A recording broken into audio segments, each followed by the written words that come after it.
Eh bien, salut à tous. Alors dans cette nouvelle vidéo, on va parler Canon, exclusivement Canon, du scanner et imprimante. Qu'on se garde ça pour la fin, d'accord? Donc ceux qui ont Instagram, qui me suivent, savent de quoi je parle.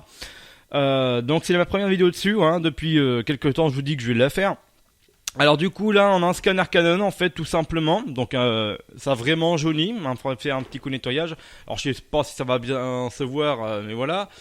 Donc je sais pas comment je pourrais vous montrer, éventuellement, attendez, j'essaie de faire un truc. Alors si on essaye de faire ça, non, par contre oui, alors, si je mets un peu plus de lumière jaune, on voit à peu près, voilà, donc un peu de tache d'humidité, mais voilà. Donc oui c'est pratique ma lampe, hein, je suis d'accord. Donc un scanner qui a l'air vraiment simple. De toute façon, un scanner, c'est pas grand chose. Hein. Est-ce qu'il fonctionne ou pas? Je ne sais pas. Alors, c'est un CanoScan, un FB320p. Mais le souci, c'est que je n'ai pas. Hop là. Oui, nous avons du port parallèle. Ah oui, c'est ancien. C'est pas vraiment neuf. Hein. Ça, c'est clair. Moi, j'aime bien. Ça fait de la récupération. C'est que je n'ai pas le port DC 10 volts ici. Donc, évidemment, je pense que je vais m'acheter un petit adaptateur secteur, vous savez, universel à la con, où vous avez plein d'embouts, tout ce qui s'ensuit, etc. Donc, pas d'odeur d'humidité dessus, sauf qu'il a jauni avec le temps, comme tout le plastique à l'époque, en fait. Donc, il n'a pas été nettoyé, il est vraiment dans son jus. Voilà, donc, qu'est-ce que je peux vous dire d'autre sur ça? Bah, pas grand-chose, en vrai. Voilà, donc là on peut le verrouiller. Ah d'accord, oh là on peut déverrouiller et verrouiller, je sais pas quoi.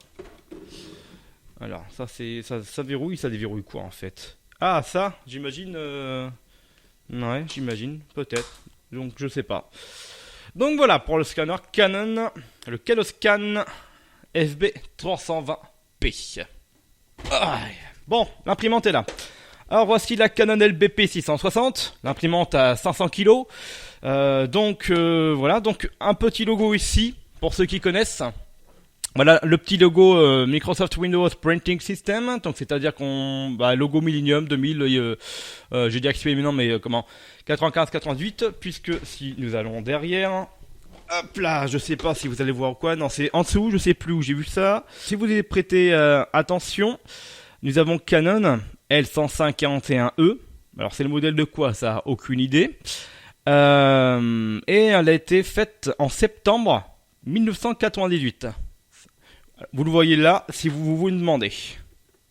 Dans l'imprimante, elle va vite sortir du cadre. Hein. Donc ici, on a ça. Voilà, donc il y a quelques traces dessus. Mais voilà, donc vous devriez voir quand même. Ouais, ça se voit quand même. Surtout la grosse tache là. Hop. Ici un système également. Alors j'ai regardé sur internet. Nous avons un bac de 100 feuilles. Et l'impression est de 6 ppm. 6 pages par minute. Voilà. Non, pas BPM, hein, comme la musique, battement par minute, comme je fais. Non, non, non. On parle bien de pages. Hein. Ouais, voilà. Donc, du coup, ouverture. Voilà. Donc, on voit bien que nous avons une grosse cartouche tonnerre. De toute façon, on voit que ça là maintenant. Elle est ici. Que j'imagine que l'encre a dû sécher avec le temps, hein, je pense. En revanche, cette imprimante a vraiment pris l'humidité, mais truc de ouf.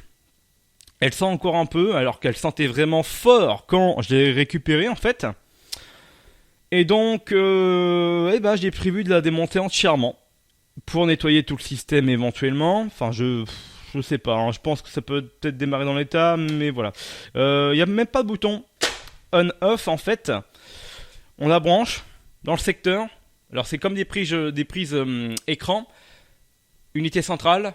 Alim classique. En fait, avec le temps, ça va pas vraiment changer plus que ça niveau branchement d'alimentation. Hein. Vous savez, donc phase neutre terre.